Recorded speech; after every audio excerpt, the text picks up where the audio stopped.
औरों से जलन और टूटी कलम कभी खुद का भविष्य नहीं लिखने देती है। नमस्कार दोस्तों, मैं भरत गुजर स्वागत करता हूं आपका हमारे इस यूट्यूब चैनल पर।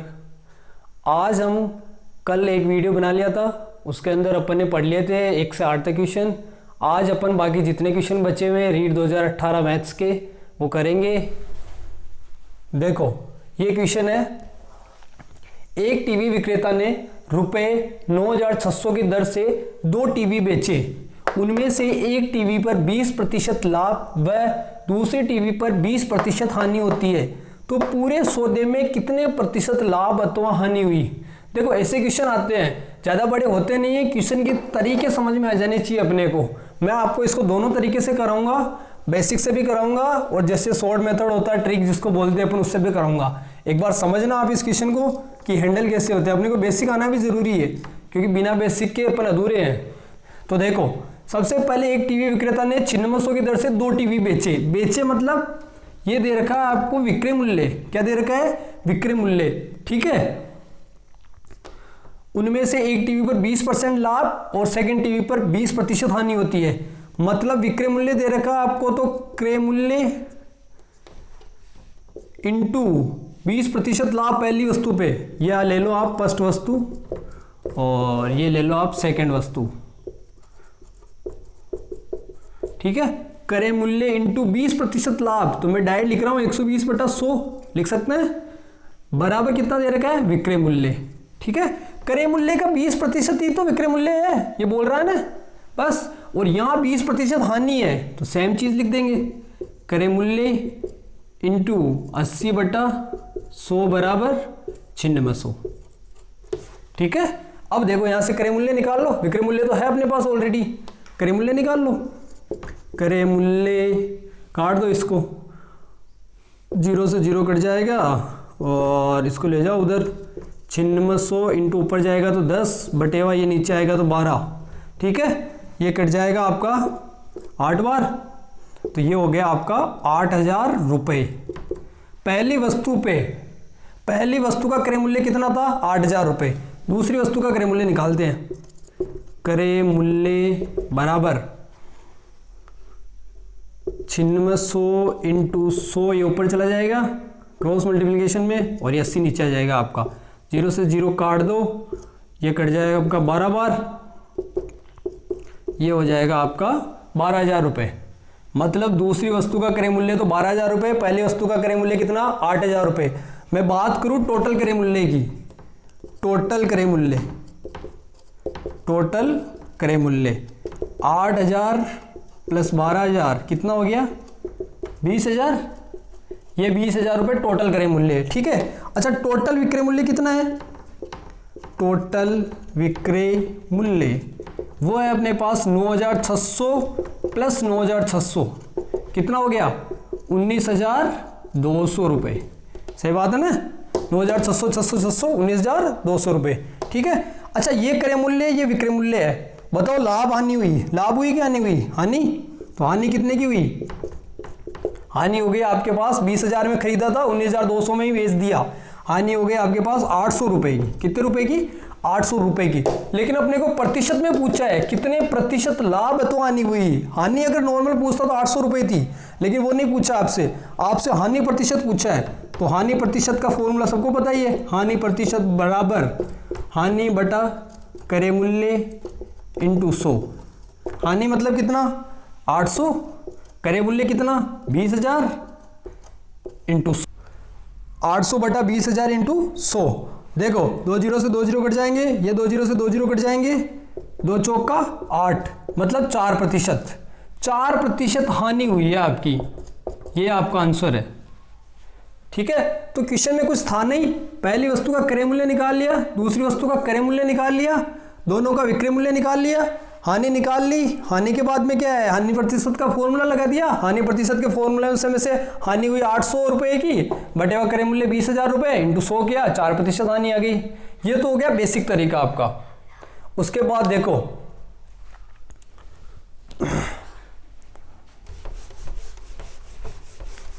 देखो इसका सीधा तरीका मैं आपको शॉर्ट तरीका बताता हूं।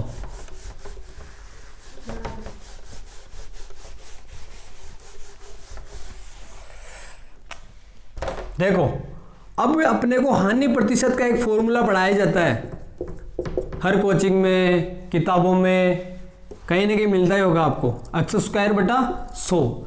लेकिन ये अप्लाई कब होता है? जब ये 20% लाभ और ये 20% हानि हो। वो जो मैंने आपको बेसिक तरीका बताया है वो हर चीज़ में लागू होगा। यहाँ 20 हो, यहाँ 25 हो, यहाँ 40 हो, यहाँ 10 हो, कुछ भी हो, उसमें सब में लगेगा वो। लेकिन ये जो फॉर्मूला है ना, ये सिर्फ दोनों इक्वल होने चाहिए तभी लगेगा मामला। तो 20% अक्स मानेगा यहाँ पे 20% को, तो 20 का स्क्वायर बटेवा 100। 20 का स्क्वायर कितना होता है? 400 बटेवा 100 कितना हो गया? 4% हानि। बस ये सीधा तरीके से 4% करना था आपको। विद्यालय में आने वाले विद्यार्थियों की संख्या में प्रतिवर्ष 10% की वृद्धि का लक्ष्य रखा गया। यदि वर्ष 2016 में ये संख्या 1500 थी तो 2018 में कितने विद्यार्थी होंगे? देखो आपको करना कुछ नहीं है, प्रतिवर्ष कितने परसेंट? 10% की वृद्धि का लक्ष्य रखा गया। ठीक है, 2016 में थी 1500, कितनी थी? 1500। 2 साल बाद में कितनी होगी यही ज्ञात करना अपने को। देखो ऐसे क्वेश्चन में कुछ भी नहीं करना आपको। प्रारंभिक जनसंख्या कितनी है? प्रारंभिक जनसंख्या वैसे फॉर्मूला होता है इसका, बाकी लगाने की जरूरत नहीं है, मतलब आप तो 1500 थी ना 2016 में, अब प्रतिवर्ष 10% बढ़ रही है। कितने साल बढ़ी है? 2 साल, 2016 से 2018। 10% बढ़ा दो, ये बढ़ा दिया, फिर 10% बढ़ा दो, ये बढ़ा दिया, बस ये तो है 2018 की संख्या आ जाएगी यहाँ पे जो भी होगी। ठीक है, ये कट गया, ये कट गया, ये कट गया। ठीक है, 15 गुणा 121। ठीक है, ये हो जाएगा आपका 15 एकम 15। ठीक है, ये हो जाएगा आपका 18 15। 15 एकम 15, 15 दूनी 30, ये 1815 इनकी 2018 में जनसंख्या हो जाएगी। 1500 बंदे 1815 हो जाएंगे 2018 में। बस ये आंसर है। कौन सा प्रतिबंध लागू होगा? कौन सा प्रतिबंध लागू होगा? अगला क्वेश्चन है। देखो ये आपके सामने एक डायग्राम दे रखा है। AEB एक त्रिभुज है, CED एक त्रिभुज है। ठीक है, इसके अंदर B का मान दे रखा है, C का मान दे रखा है और 2 कोण दे रखे हैं। ठीक है, आपको इन चारों में से लागू करना है कि इसमें कौन सा प्रतिबंध लागू होता है। देखो सबसे पहले अपन बात करें इसकी, तो कोण ABE, कोण ABE बराबर है कोण DCE के। किसके? कोण DCE, और इसका मान कितने डिग्री है?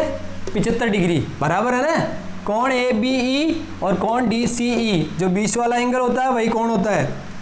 ठीक है, अब देखो आगे BE, भुजा BE बराबर है किसके? EC या CE के। किसके बराबर है? CE के। बराबर कितने सेंटीमीटर है? 3 सेंटीमीटर। यह आपका कोण हो गया, ये भुजा हो गई। अब देखो जब ये बराबर है, ये बराबर है, अच्छा ये कोण बराबर होंगे क्या? कौन से कोण बोलते हैं इनको अपन? शीर्षाभिमुख कोण AEB। कोण AEB बराबर कोण CED, कोण CED शीर्षाभिमुख कोण।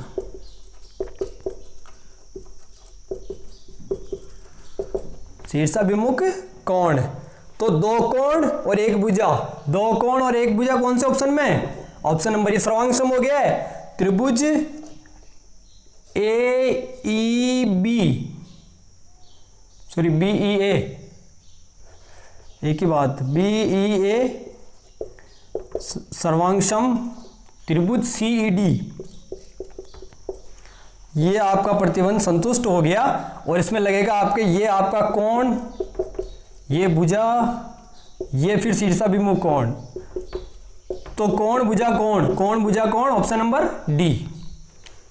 समलंब चतुर्भुज की 2 समांतर भुजाएं क्रमशः 10 सेंटीमीटर और 16 सेंटीमीटर है। यदि समलंब चतुर्भुज का क्षेत्रफल 78 वर्ग सेंटीमीटर है तो उसकी ऊंचाई होगी, मतलब आपको ऊंचाई ज्ञात करनी है। एक समलंब चतुर्भुज दे रखा है जिसकी 2 भुजाओं का मान दे रखा है, आपको मान ज्ञात करना है ऊंचाई का। ठीक है, तो आपके पास क्या क्या दे रखा है? दोनों भुजाएं दे रखी है 10 सेंटीमीटर और 16 सेंटीमीटर। समलंब चतुर्भुज का क्षेत्रफल कितना दे रखा है? 78 सेंटीमीटर। समलंब चतुर्भुज का सीधा सा फॉर्मूला लगाओ, समलंब चतुर्भुज का क्षेत्रफल बराबर 1/2 इंटू समांतर भुजाओं का योग, समांतर भुजाओं का योग गुणा ऊंचाई। ये होता है। जो जो मान दे रखा है वो टिका दो। समलंब चतुर्भुज का क्षेत्रफल दे रखा है आपको 78 वर्ग सेंटीमीटर। 1/2 समांतर भुजाओं का योग 10 + 16 हो गया योग, गुणा ऊंचाई नहीं दे रखी है आपको, इसको मैं लिख देता हूं स्मॉल h से, ठीक है। 78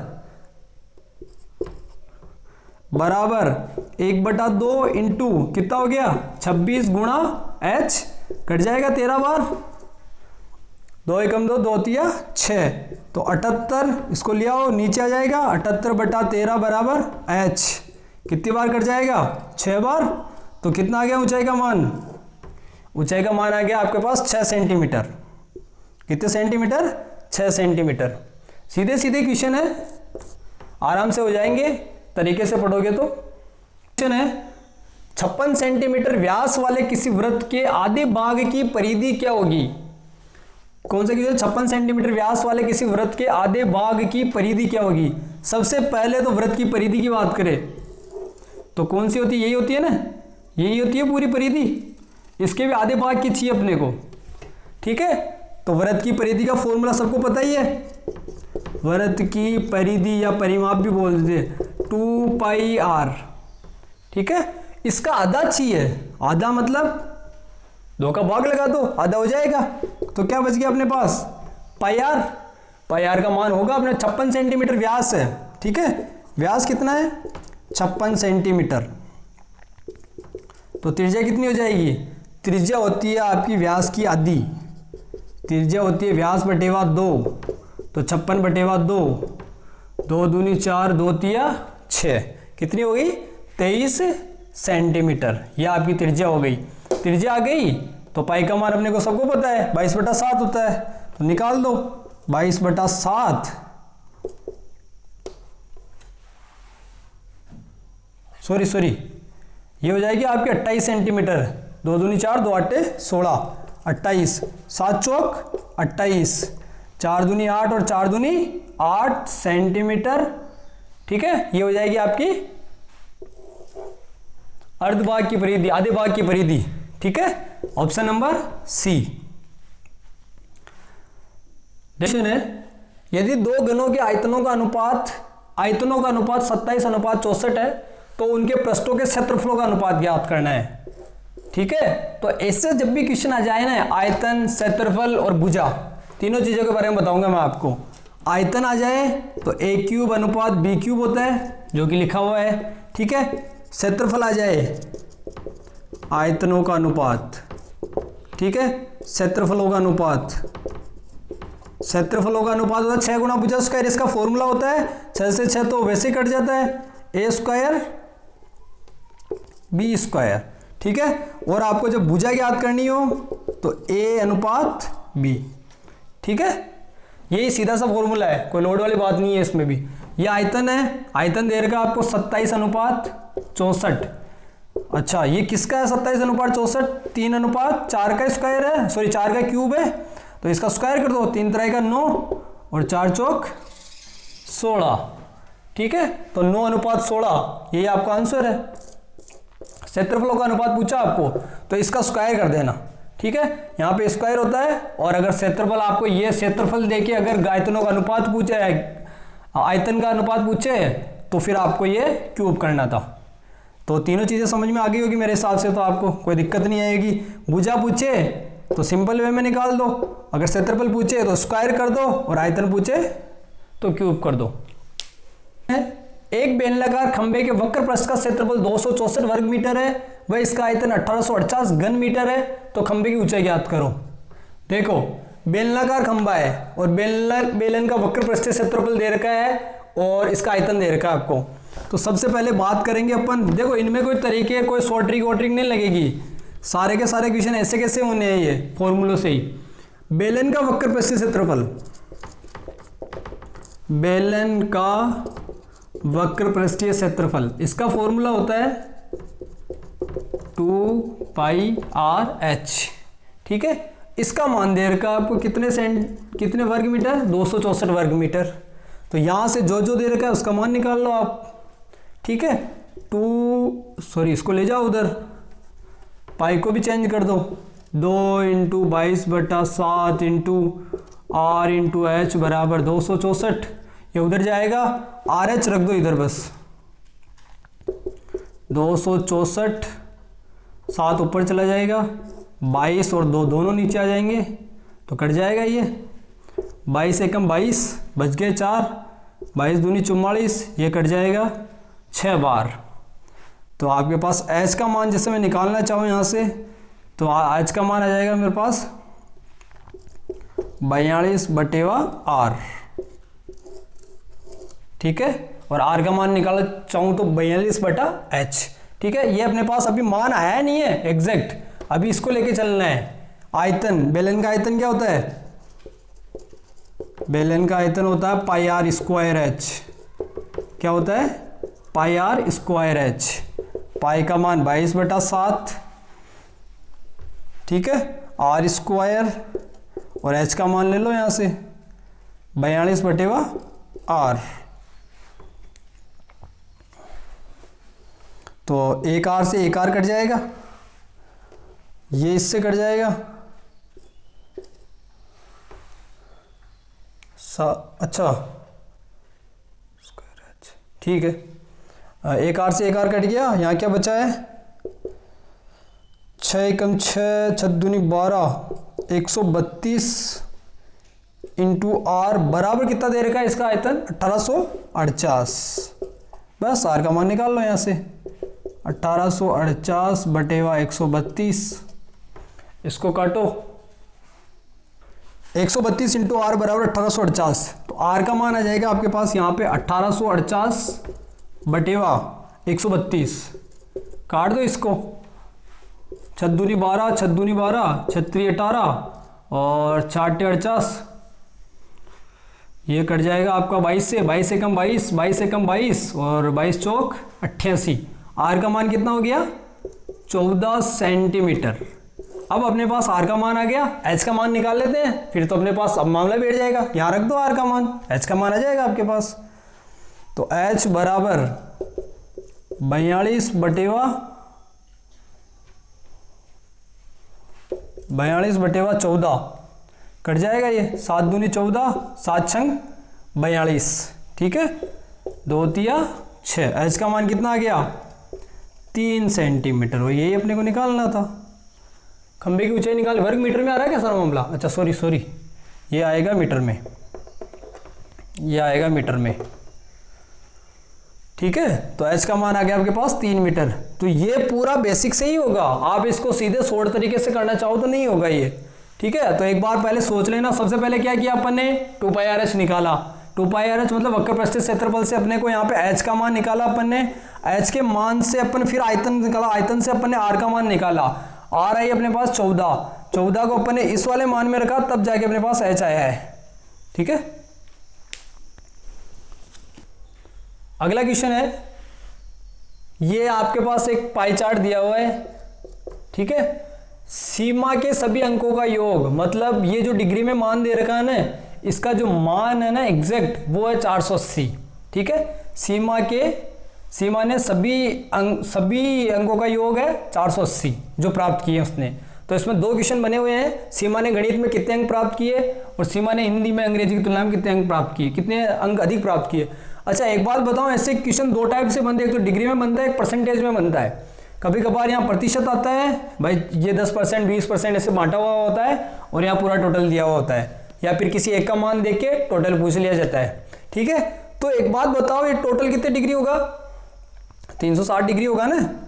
अरे जब एक चक्कर पूरा होता है 360 डिग्री का ही होता है। तो आपके पास जो मान है ना वो है 360 डिग्री का, कितना है, 480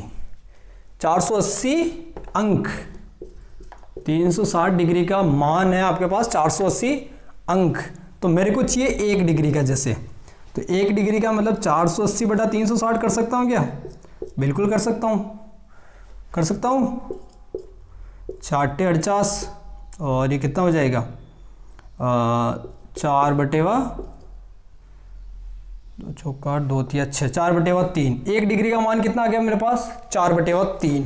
ठीक है, अब जो पूछा है वो देख लेता हूं मैं एक बार। वैसे तो इसको करने की जरूरत नहीं है, लेकिन ये करने के बाद सारे का मान निकाल सकते हो आप सबका, जिसका चाहिए जिसको। सीमा ने गणित में कितने अंक प्राप्त किया, गणित देखो 93 को डिग्री में चेंज करना तो 1 डिग्री का मतलब 4/3 अंक है। 1 डिग्री का मतलब कितना है 4/3 अंक। ये थोड़ा टाइम लगेगा इसमें, लेकिन आपके पास ये निकलने के बाद दिक्कत नहीं आएगी। गणित में प्राप्त अंक, गणित में प्राप्त अंक देखो 93 डिग्री चेंज करूंगा तो 4/3, 3 रहेगा 9, 3 एकम 3, 4 एकम 4, 124 अंक। कितने प्राप्त किए 124 अंक। ज़्यादा प्रॉब्लम आई नहीं मेरे हिसाब से, हो गया होगा इजी वे में क्वेश्चन।